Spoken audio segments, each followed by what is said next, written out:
Welcome back, everyone. We have another exciting session, as you probably have experienced this morning, that we have a really interdisciplinary conversation going on, and that's wonderful. We have two talks in this session. The first is from JD, who is talking more from a slightly more technical perspective. We'll find out. And then we have Chris O'Neill, who will be talking about human in the loop. We will be, the talks are 15 minutes, and I will give you a 5-minute warning somewhere here. If for the audience, if you have clarification questions, feel free to raise your hand during or right after the talks, but we will keep all the more discussion, the discussion kind of questions to the end after both talks. So with that, I'll hand it to JD. Thanks. Sorry, did you say 15 minutes? 15. Cool. All right, thanks. Hi,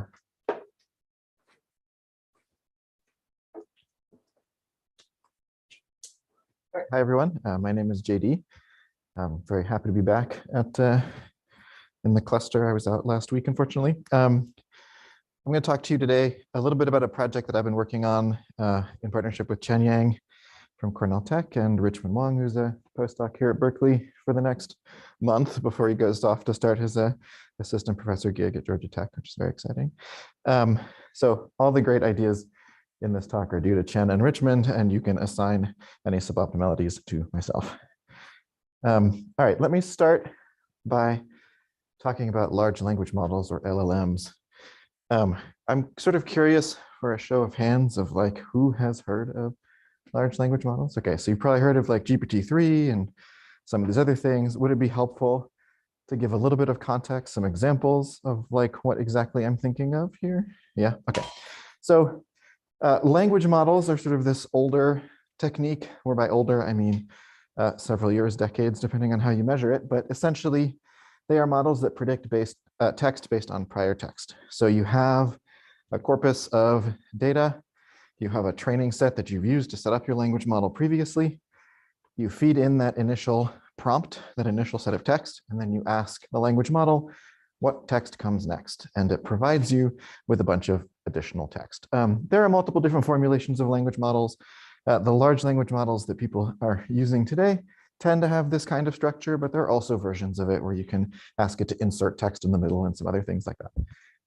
Large language models have very many parameters, so they are much larger than the language models of several years ago. And in particular, GPT-3, and this is sort of the class, has about 175 billion parameters, which means that if you were to try to store this in one place, right, it would require you roughly 175 gigabytes of data to store it. So they're much larger than prior models. And this scale provides new capability in some sense. And I would say there's a bunch of discussion about how true this is, whether or not it is the scale that provides it. And does this, as we continue to scale, are we going to continue to see increases in capabilities? I think these are all interesting and open questions, but not quite the focus of my talk. But what they do provide currently is at least some set of capabilities that I think are quite interesting. And they provide generated text that is highly fluent and in many cases contextually valid. But it has somewhat limited reasoning ability, and it can often just be plain wrong. So there was a lot of hype around these models when they first came out. People were like, oh, like, here we have something almost sentient, blah, blah, blah. And it's like, no, we don't. But they do have interesting capabilities that I think are worth exploring. And I'll look at these a little bit more in the talk. So I thought it might be helpful to look at some examples. Here is a prompt. So your interface to a large language model can be as basic as this, right? You have a text box and you say these words. This is your input into that large language model. Write a creative ad for the following product to run on Facebook aimed at parents.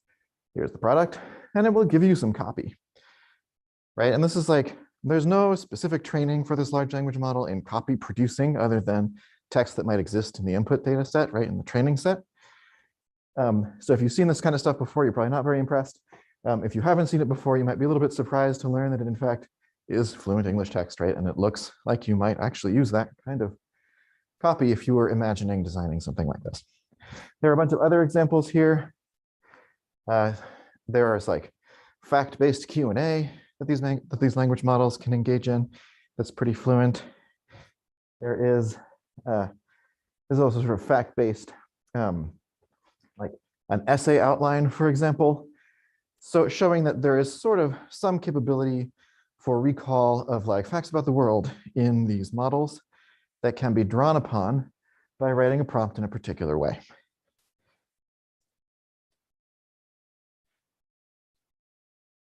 Here's another example. Why not? Why not, indeed? I'll get one more example here.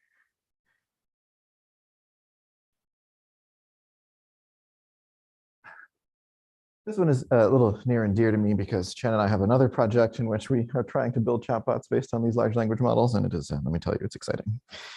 But I won't be talking about that today. All right, so what I want to talk about, now that you have a little bit of, hopefully, a flavor of what these large language models are, we'll talk more about the capabilities in just a second, is ubiquitous accessible large language models. And so this is, in a sense, a regime in which large language models are much more accessible than the existing NLP tools are today. So right now, if you're a company like Facebook or Google or whatever, you can hire legions of PhDs in NLP to do a lot of the same things. You can produce fluent text, you can do all sorts of analysis, et cetera. But you need relatively large institutional support to do that, relatively large degree of expertise. And I think that this accessibility is going to be relatively key and interesting to explore. So I think it'll plausibly enable far more accessible use of those specific capabilities. And in particular, I'm not saying this is good or bad. What I want to explore here is I think it's coming, and I want to understand what some of those effects are going to be so that we can either mitigate them, understand what to do about them, or at least steel ourselves for the future. I'm less concerned about current institutions using large language models because I think, again, they sort of have some of these capabilities already, and there are governance structures that sort of handle that, to better or worse degrees. And I'm more concerned about the sort of let a thousand flowers bloom accessibility of individuals or small groups of actors that, are the same sorts of people who inhabit 4chan, who desire disruption, who want to engage in trolling, whose idea of fun might be like DDoSing a 911 service. I'm more interested in people who have goals of pretending to be more people than they are, and so on. And so we'll talk a little bit more about that in just a minute. And so in this talk, what I'm really asking is, can we predict some of the interesting second order effects of the accessibility and large scale, like ubiquitous use of large language models as a platform? And I don't really have an answer here, but I am planning on drawing examples like smartphones. Smartphones essentially enabled Uber and rideshares as a platform. The sort of work doesn't end at 5 p.m. nature that sort of comes from the ability that the human plus smartphone platform has to be tracked at all times. You know where people are, you know that you can communicate with them, sort of enables these kinds of applications that live on top of these platforms that can have pretty transformative effects. Social media has sort of a similar effect. Obviously it has many effects, but another one here is, ubiquitous reviews, and people have sort of this trust in the things that they read. 5 stars means it must be good, right? And maybe this is fraying, but I think it enabled a certain set of existing applications that we use today, things like Airbnb and the gig economy. All right, so talk about my motivation. Let's look at some LLM capabilities, some lenses for considering impacts. And if we have time, we'll do a sort of little mini workshop, although this may just devolve into the Q&A, we'll find out. And then perhaps I'll share some insights. So the capabilities that in particular I'm looking at are a few that we've mentioned earlier. So fluent direct-to-text generation and interpretation, conversions between text and structured data. And one way that I've been thinking about this is sort of conversions between the types of things that humans typically produce when they're thinking about things and the types of data that are most useful or most commonly used in machine algorithms. Rapid automatic deployment, right? So the ability to sort of, once you've got a process in place, just make it happen many times quickly. And then natural language-based instruction following. This is essentially the ability for humans to describe in natural language a desired outcome and to have the computer sort of try to take steps in producing that.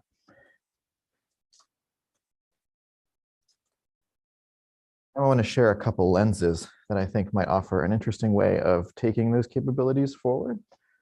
So this, I would say the most common lens, I hesitate to call this obvious, but I do think it's the one that's seen the most play, is this sort of lens as large language models as an opportunity for time-saving automation, right? So this is, for example, automatable tasks are now done quicker and without or with more limited human involvement, right? So, what human tasks will be automated? Like, who will be out of work?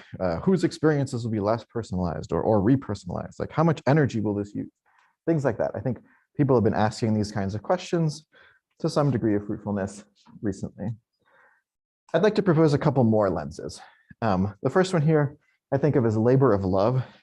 So instead of shaving time off of the completion of a task, instead of doing the task quicker, you might want to use a large language model to compute the task better. So one example of this might be in authoring text, right? So there's a bunch of prior work looking at large language models to augment the human in a writing task, right? And I think actually someone in this workshop worked on this paper. In other words, can you use a large language model to provide suggestions for yourself so that you can then have more of a curatorial relationship to the tool rather than an authoring relationship? You're sort of looking at suggestions and using those in generating your own text.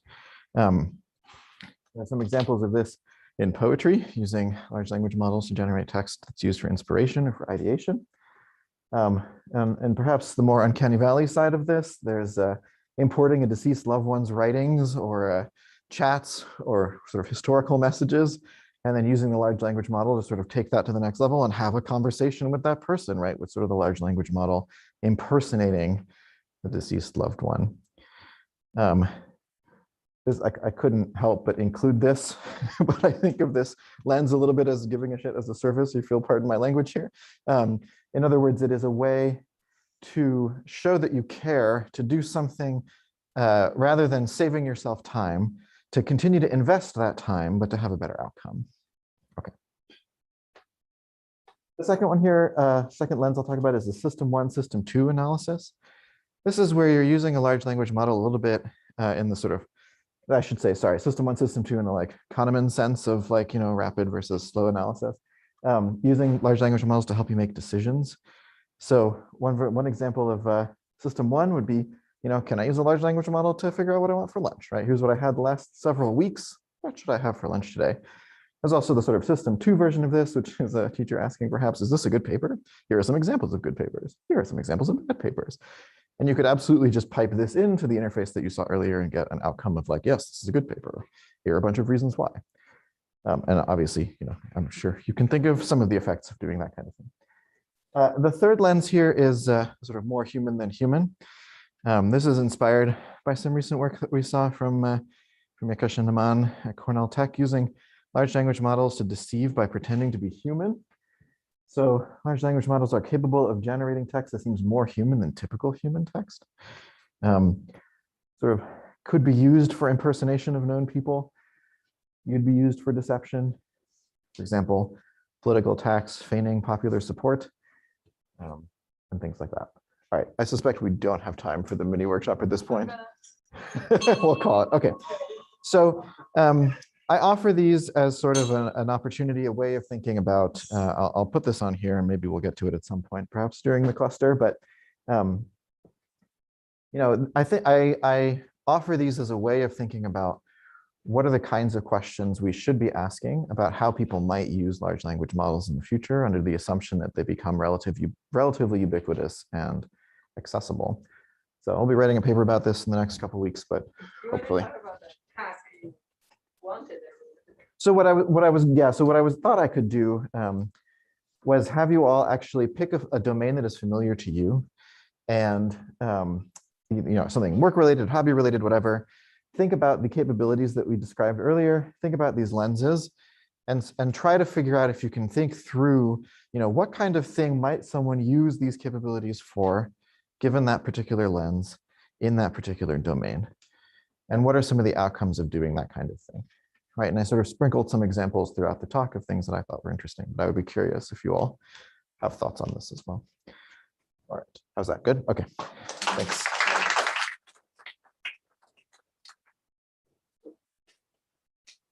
Thank you. And we are, next is Chris coming up talking about human in the loop. And